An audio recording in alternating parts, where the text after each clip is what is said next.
Launched in the Japanese capital Tokyo in 1993, Ticad, which stands for Tokyo International Conference on African Development, was initiated to promote cooperation, support infrastructure development, and encourage trade with Africa. Today marks the official opening of Ticad's 6th summit, conducted in Nairobi, which makes it the first time to be conducted in Africa under the theme Advancing Africa's Sustainable Development. More than 20 heads of states and governments from across Africa and beyond converged at Kenya International Convention Center as the 6th summit of Ticad kicks off today, the 27th. Now, the Ticad summit is expected to deliberate on developmental issues across Africa as Nairobi becomes the first African city to host the Ticad.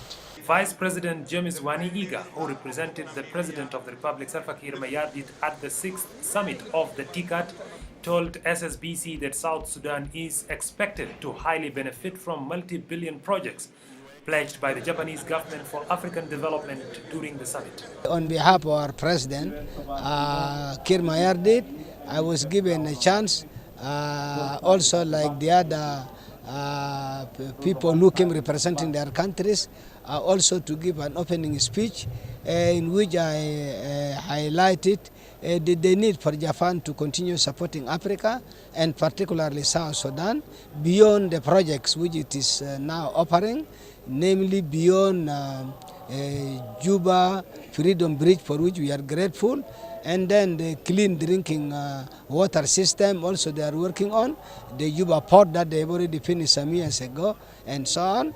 And that South Sudan, we are now implementing the agreement and we are going to cement the peace. The host President Uhuru Kenyatta expressed his country's privilege to organize the event and called on the leaders and international community who attended the summit to advocate for fair trade across Africa, rather than relying on grants and donations. It is with great privilege that Kenya hosts this Ticad conference.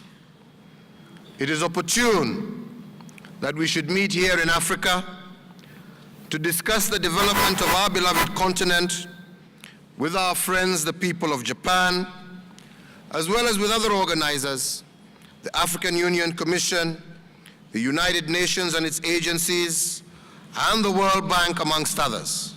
Meanwhile, the Japanese Prime Minister Shinzo Abe, who was the guest of honor, reaffirmed his country's commitment to increase funding for African development and projects. Abe said Japan will continue to invest highly in Africa to support infrastructure development and realize socio-economic stability of the region. The UN Secretary General Ban Ki-moon, who addressed the summit through a video link, applauded the move taken by African leaders to champion development through African ideas supported by the world. I welcome the decision of African leaders to strengthen the African peer review mechanism and to develop an African Human Security Index. These efforts deserve the steadfast support of the international community. Since Ticad is a summit about African development, conducting it in Africa can only make it the right time and place to realize the desired goals for Africa. Reporting for South Sudan Broadcasting Corporation, I'm Tech Stephen Wood.